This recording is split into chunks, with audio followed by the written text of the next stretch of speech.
Now that we have a good framework for how our scheduled interactions should run, let's get into our specific objective of interaction number 2. Now, our objective of the second interaction, as I mentioned, is to qualify your prospect. You're qualifying meeting with somebody because all you're doing is trying to figure out if they're somebody you want to work with. You're not getting into discovery. You're not trying to figure out what all of their pains and problems are. You're just trying to take a quick litmus test of whether or not you want to be working with this person. So in general, your qualification meeting should be no more than 15 to 20 minutes. Now this might go against your standard operating procedure. If you're anything like me, you probably are spending a lot more than 15 or 20 minutes in your first scheduled meeting with a customer. You might be spending an hour in your very first interaction in a cold call. And so some of this might feel a little bit unnatural, but typically what you're going to want to do in your first scheduled meeting is run out of time. Because you're only scheduling 15 or 20 minutes for this meeting, your prospect is going to want more, especially if they're a really good prospect that actually is going to be a good fit for your business. They're going to be left wanting more of your conversation, even though they only had 15 or 20 minutes. So this objective is really important because in this qualification meeting, 15 or 20 minutes, it's going to be about you asking questions, not to try to pinpoint the problem they're having, but to try to figure out if this person matches your ideal customer profile. And finally, to close out your objective from your first scheduled interaction, you're going to want to schedule your next interaction.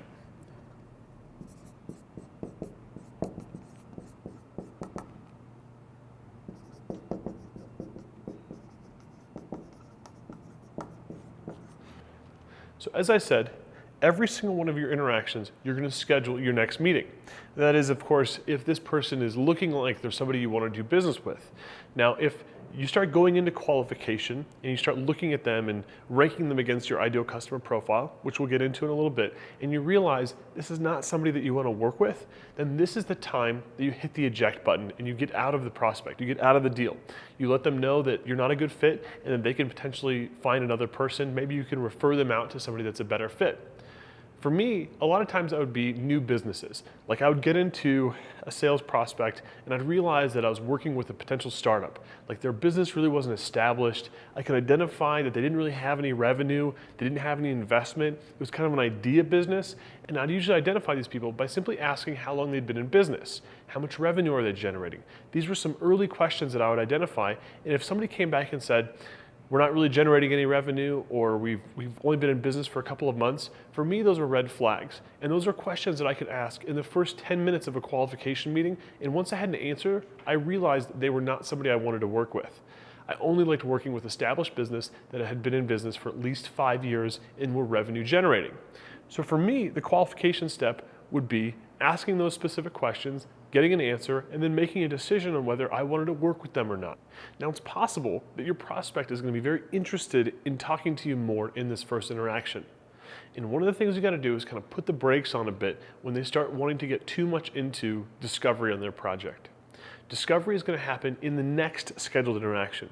And part of this interaction is going to be introducing that you're going to start discovery in the next meeting. And that's going to be where you start deep diving into the customer's issues and the customer's problems. And so this meeting is really all about qualification, and I can't say that enough. To review what we've just gone over, the objective of our second interaction is going to be to qualify our prospect, decide whether or not we want to work with them. We're going to do that by spending 15 or 20 minutes with your prospective customer. And the idea is you're going to run out of time. This 15 and 20 minutes is rarely enough time to really deep dive into your prospect's problems and issues. And that's one of the reasons we set that time limit for this first interaction. Remember, we're trying to string along a series of interactions to help build trust and build a relationship with somebody, and also spend an increasing amount of time with somebody the more meetings we have with them. Spending a little bit of time up front with them, and then the more we meet with them, the more we interact with them, the more serious we realize they are about being a purchaser, the more time we spend with them.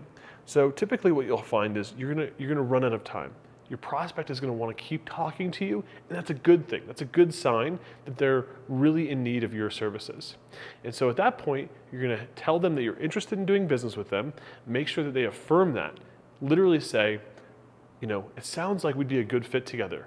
What I'd like to do now is, and we'll talk about that in a little bit, and then you schedule your next meeting. You ask them to find some time on their calendar in the next 2 to 3 days that you guys can work together and start doing discovery.